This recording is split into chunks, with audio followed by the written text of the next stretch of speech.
as we move along with our Meet the Staff Monday feature. I'm Joe Guster, Assistant AD for Communications, joined this week by one of the newcomers to the staff, Coach Andy Commins, Women's Soccer Head Coach. We will be starting our Women's Soccer program going NCAA in fall 2022 is the plan.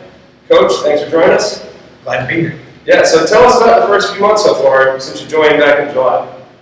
It's been an interesting experience, well, mostly because of COVID, right? We're all looking to get some sort of new normal or back to normal at some point in time. But I love the campus. My wife and I like New York so far, and just been doing a lot of recruiting and getting to know what's going on in campus and learning about the academy. So I can probably put that out to you. Tell us the road that led you here. You're from Germany. You most recently lived in Iowa. Talk about that. Talk about all your previous positions. Okay, so life story. So let's see. Dad's retired military. My mom is a German national. Grew up a good portion of my life in Germany. Most of my living relatives are German, and that's where the soccer bug hit. Of course, moved back to the States in my teenage years and attended high school here. And played, and honestly, just was hoping to go on and take soccer as far as I could. Unfortunately, physically, I was a late bloomer, and at the time I graduated high school, nobody was looking for a 5'5" goalkeeper. That being said, we went on to other things, and I enlisted in the Marine Corps right out of high school. I did 5 years in the Marine Corps, Desert Storm, so on and so forth. And then transitioned from the Marine Corps to the Army. Was lucky enough that the Army Green Bull program paid for my college. Went to University of Tampa, graduated from there, and then spent the next 20-something years in one sort of military capacity or another. So was lucky enough throughout that time in different stops in my career to play some pretty high-level soccer.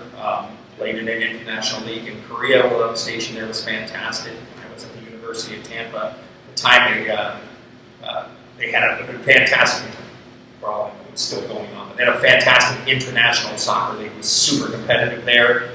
Was fortunate enough to be able to play there while I was doing my ROTC and studies and those kind of things like that. So always kept the toe in the soccer game. And then actually first coaching job, I think I was 16. I started coaching when I was 16, little ones and stuff like that. And then really got hard and heavy into coaching when I came back from deployment in 2005, I think it was. Might have been 2004, but I think it's 2005. At the time, the town we were living in Iowa was starting a high school program, and I came on as the high school head coach, was the president of the soccer club there. Things kind of fit hand in hand, and from that point on, if I wasn't deployed or doing something military-wise, I was coaching 2 or 3 teams at a time. I was really fortunate that my kids were both bitten by the soccer bug, and that my wife was really patient. And so it was really, running 2 full-time jobs at the time. I had my military Army job as well as always coaching 2 or 3 teams and being gone most evenings and most weekends for that. But it really helped me hone my craft and figure out what I was doing and so on and so forth. And the opportunity arose when I was assistant professor of military science at Iowa State to coach the men's and women's NURSA club program, competitive club program there. So on the men's side, super competitive because there's no D1 soccer program at Iowa State University. So, I was blown away first time we held tryouts for that. I think we had 350 squads come out for tryouts. Large international presence and those kind of things. And then the girls' side as well was very, very popular. Was fortunate enough to take that team to nationals 2 years in a row and do some great things there. Ended up retiring in 2014. And as luck would have it, first job was a full-time head coaching position right out of retirement, and that was at Wentworth Military College in Missouri. Did that for about, I think that was 3 years. It was a 3-year assignment.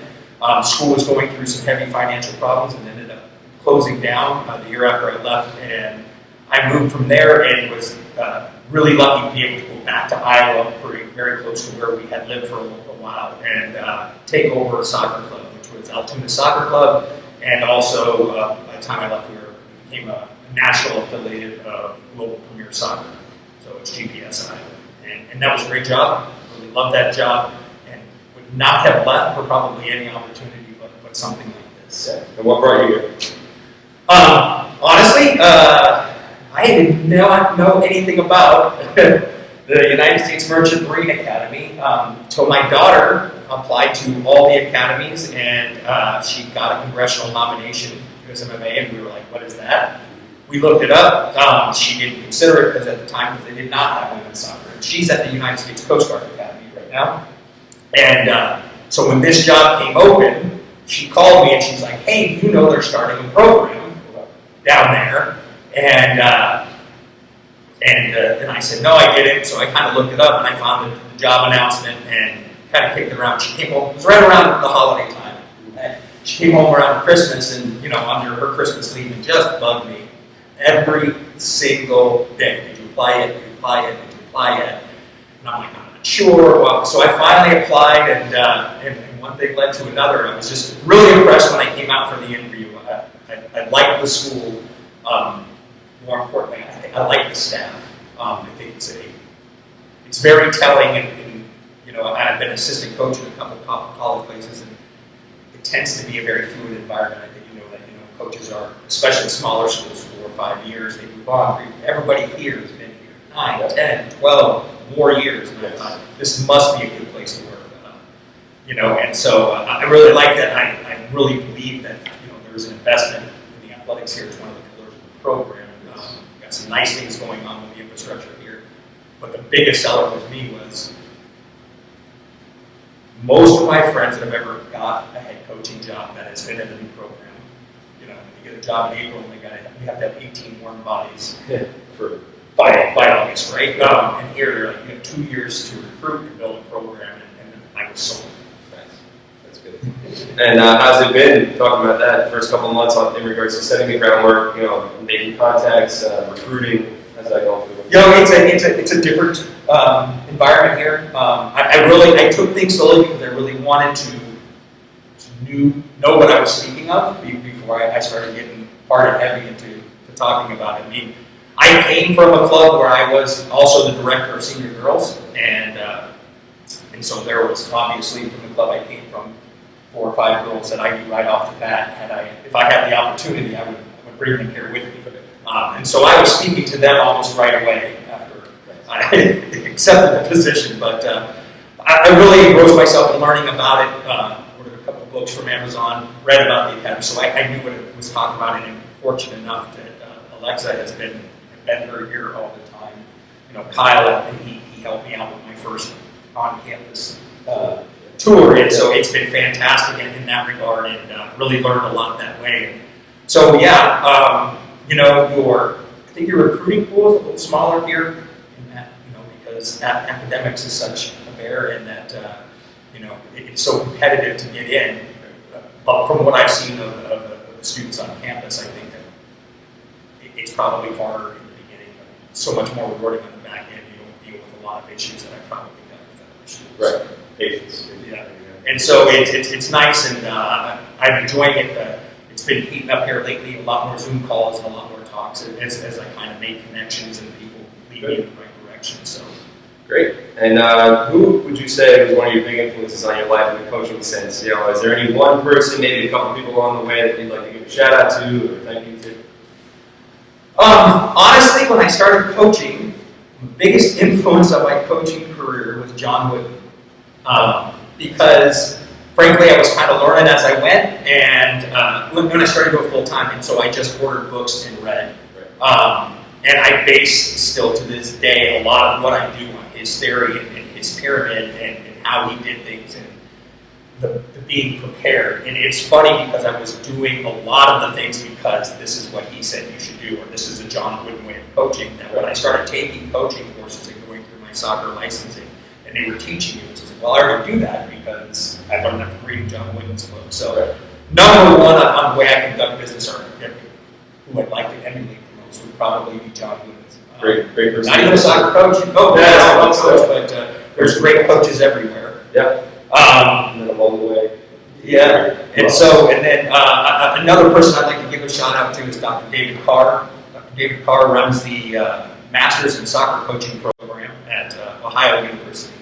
And I was lucky enough to be in the second class ever for that, second cohort ever for that. And it's truly academically probably one of the best things I've ever done. I couldn't recommend the program more, but it was a fantastic program. I enjoyed Dr. Carr. He always makes sure he stays in touch, even when I'm pretty bad at it.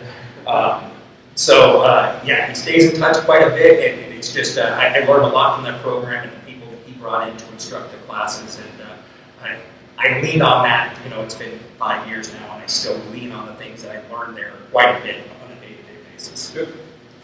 Another shout out to give you time. Yeah, keep going. Troy Caton, great friend, was the assistant athletic director at my first full-time gig, and honestly, he's a basketball coach by trade, and he's the assistant athletic director at Northwest Missouri State right now. Go Bearcats!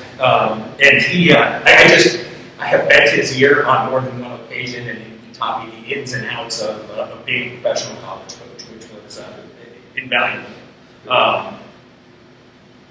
Probably I should give a shout out to my early players in my high school program, in that they put up a lot with me when I was figuring out what I was doing on a full-time basis. Great kids, fantastic patients, took a lot from me. And then I guess lastly, my wife, for many reasons, mostly infinite patience, but she's also retired from the military, and she went into teaching. And I would tell you that her education teaching-wise and has probably shaped more of my coaching over time than anything else, as she has kind of took what she learned and taught me on how to do the delivery model on education and how to reach kids in different ways, and have you thought through your program or this work when I'm complaining it's just not working, they're not getting it, and so in fine-tuning how I actually teach versus coach, because coaching is teaching, she's probably had the biggest influence. Great. That's right. We've got a lot of people along the way. Thank you for it. I know there's probably people you're thinking of that. Yeah, I'm jumping here. Yeah. So how would you describe yourself as a coach? You mentioned John Wooden. Are you more of a tactical type, X's and O's, technical? I think that's definitively changed over time. I think as a younger coach, I was very much trying to be somebody else, maybe. Not so much myself, and trying to take probably too many macro ideas and overlay them on a program that just wasn't ready for it. Right.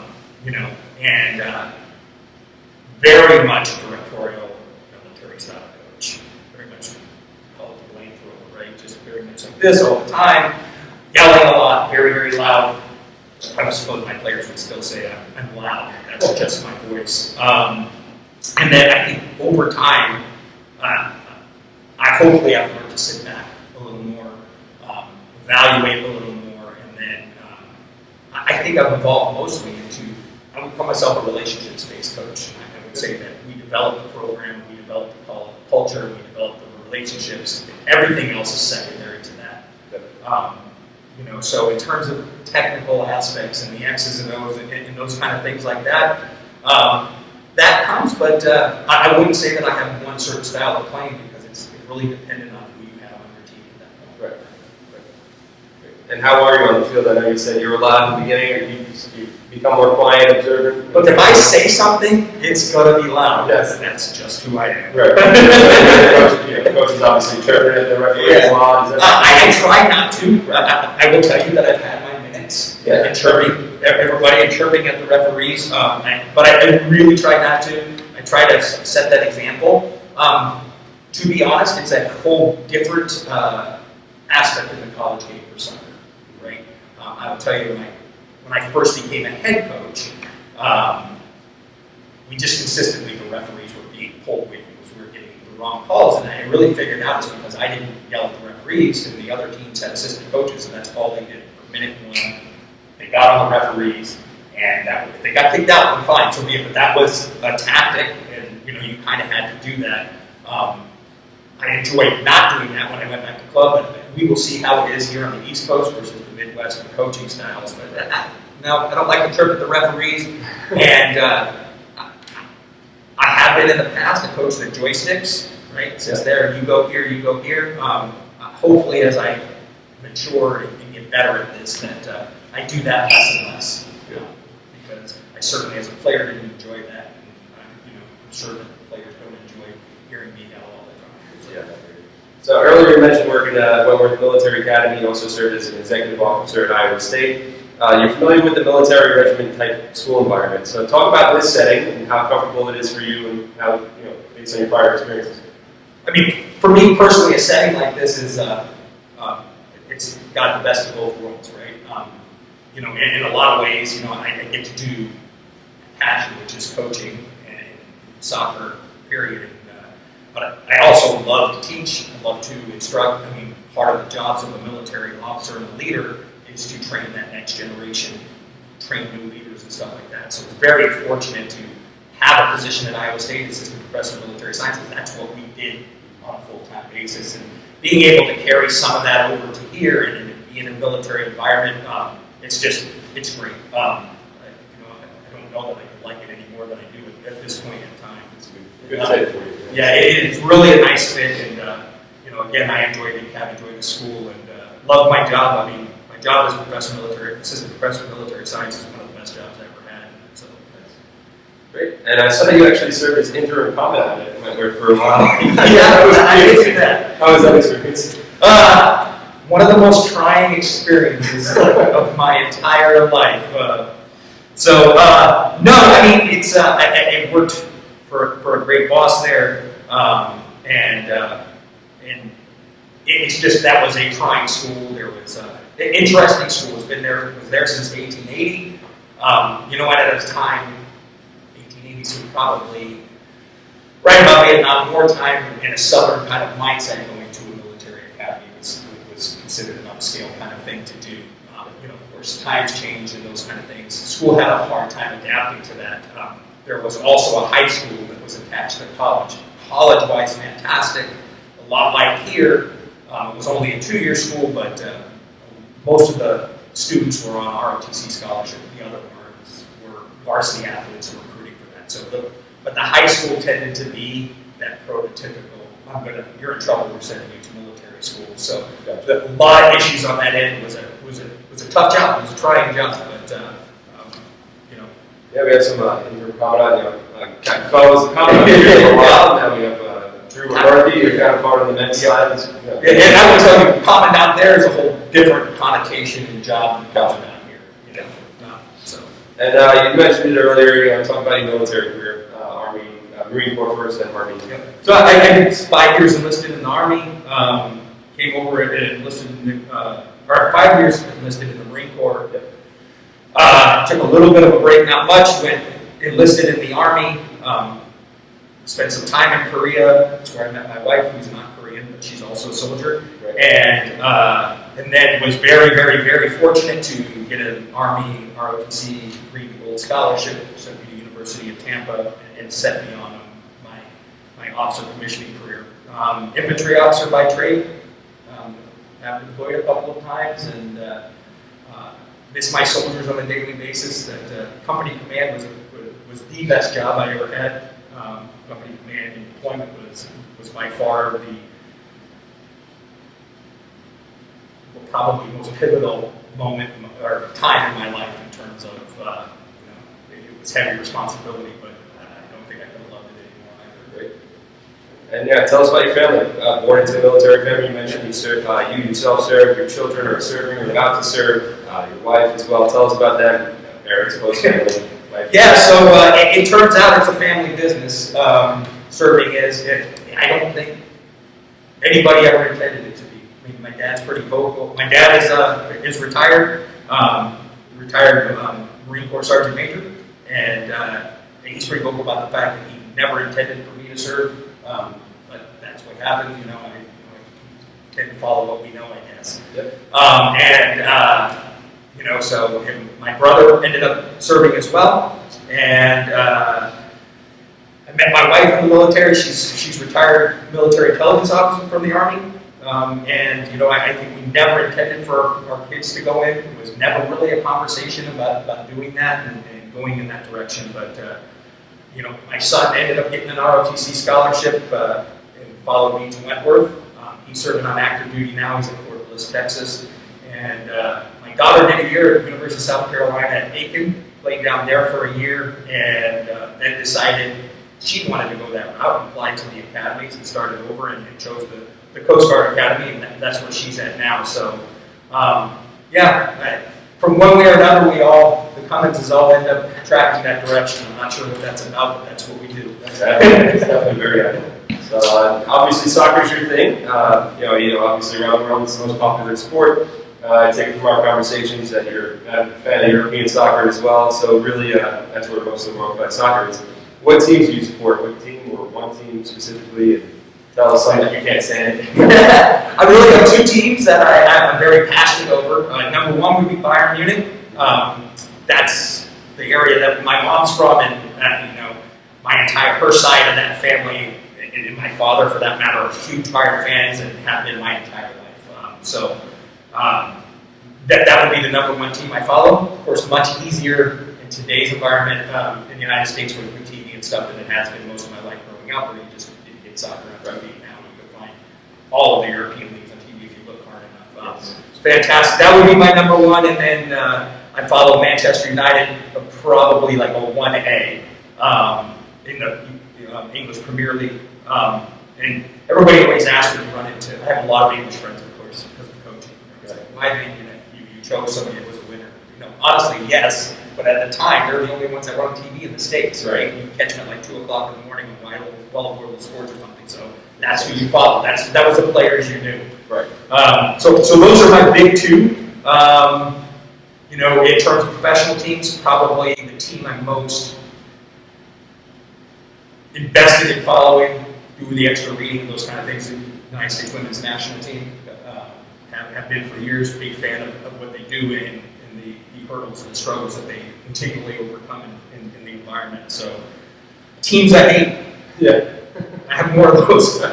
Manchester City, definitively, because they're the army rival of Manchester United. Real Madrid, just because they have all the money, and I don't know, it's just not organic to me. Chelsea, for the same reasons. I hate Man City. Because they're a big rival, and for years, it's usually goes to the big three, usually fighting for the championship in the English Premier League. And then on the German side, Dortmund, that's tend to be for the last 10 years or so the number one rival to Bayern. Definitely. Nice. And which athletes have been your favorite to follow? Lifetime, probably favorite player, Oliver Kahn, who was a goalkeeper, called their Titan. He was a goalkeeper for years at Bayern. The men's side, probably now my favorite player is Thomas Müller, also at Bayern Munich. So those would probably be my two favorite players right now. I'd like to say I have a favorite player at Manchester United right now, but I don't. And they need to buy some. They need to sell some players and buy some new players. Yeah. Just my 2 cents. If anybody's listening. Yeah. I try. Again, I try very hard to have some favorite players on the women's national team side. Huge Mia Hamm fan. Always have been. In fact, my dog is named after Mia Hamm. Megan Rapinoe, big fan of hers. And then we have some really amazing things happening with our women's national team players. I personally think it's a great thing right now. Is the European leagues have really invested heavily over the last 3 or 4 years into the women's programs. And they're really overlaying what they do with the men on the women's side. And so some of our players, Tobin Heath and Kristen Press, have gone to play for Manchester United, Rose Lavelle and Sam Lewis at City, and Alex Morgan just last week signed with Tottenham. So I think that's some exciting stuff to see that in the growth of women's soccer. And, if the European mega clubs get behind women's soccer, the sky's the limit. Great, yeah. Obviously, we're bringing here. Yeah, it is. You can tell it's on the upswing. What was one of the best games or games you've ever been to in person? Most memorable, maybe Euro Cup or World Cup game. So first, definitively be first. We had the opportunity to go to the Women's World Cup when it was in Canada. Great. And it was great because the kids were at the age where it was a perfect age for that. And we went up motorhome and stayed all week in Winnipeg, a week and a half. Got to see. It was pretty neat because they did a passport ticket where you just bought games from bought the passport ticket to go to every game, World Cup game for that group that was in that stadium. So we went, every day and saw 2 games every day for like a week. It was fantastic. So it was just in terms of family vacation, everything was a great experience. 2 years ago, we went to London, stayed with a friend of my wife's who we were in the Army with, who was an attorney in London. And thanks, Ollie. And we got to go over there for Boxing Day. If you don't follow English football, Boxing Day is the day after Christmas, and it is the most incredible day of soccer anywhere in the world outside of like a World Cup final or something. Every level of professional probably plays, and there's so many games over Boxing Day weekend in like a 3-day period. Everybody plays, and so we were really lucky. We got to go over there and stay with Ollie, and we got to go to 3 games while we were over there, and just experience that culture and the heat of the soccer culture. And we were at a huge stadium, and we were at a small stadium. We got to see everything, so that was fantastic. And then maybe one of my most memorable things is in 2004. European clubs were first trying to really catch hold here in the States. My 2 favorite teams, Manchester United and Bayern, actually played each other at Soldier Field in Chicago. Oh, wow. We got to go. I took my son with me. He was 10 or something at the time.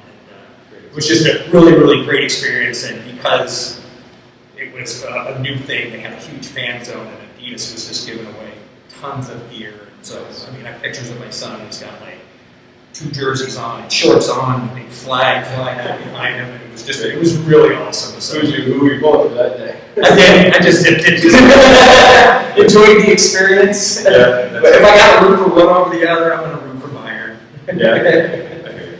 And what, other than soccer, what's your favorite sport? And generally, all around, I'm a pretty big sports fan. Yeah. So, and one of my best friend is former semi-professional baseball player, so when I talk to him, I have to have my baseball ducks in a row. Yep. My dad's a huge NFL fan, so when I talk to him, I have to have my NFL ducks in a row. So I'm not as big a fan as I used to be, now that there's so much more soccer on TV, and I can watch soccer on TV. It's usually my choice. Right. It's my default. Yep. So I don't watch as much NBA, Major League Baseball, or NFL as I used to. But if it's on and it's sports, and I have a choice to watch, I'll watch that over just about everything else other than cooking shows. So, yeah. Great. And I guess I'll close it out with one of the favorites for the future. Tell us some of your favorite sports movies. Okay. Favorite sports movies. Number 1, it's a movie called Victory. It's a soccer movie from the 80s that starred, of all people, Sylvester Stallone. Have you seen it? No, I haven't. Okay. It's a must-see. You got to see it. Actually, really well done. The co-star was Michael Caine. And at the time, it's a movie set in World War II prison camps and stuff like that. But like Pele was in it, George Best was in it. Some of the biggest names in soccer at the time were like guest starring roles of the players in it. Just when you were a kid in America in the 80s and a soccer fan, to have a soccer movie out was kind of a big deal. Hoosiers. Hoosiers is okay. Just really love the Gene Hackman character, and some of the stuff that he says in there really resonates. And like he talks about how I was hired to teach the game of basketball, and it really resonates to me as a coach because that came as a part where they were losing games because he was trying to teach them to play, not just to go through the motions, which ended up benefiting later. It's something we talk about a lot in soccer as coaches is development over winning. Right? Do we care if 9 and 10-year-olds win a game? Right? We're teaching them how to win when they're 15 and 16. We're teaching them to play now. And that resonates. So love Hoosiers. Any Rocky movie is great. It just gets the blood pumping, right? Bull Durham, great movie, fantastic. And then the Sandlot. Classic.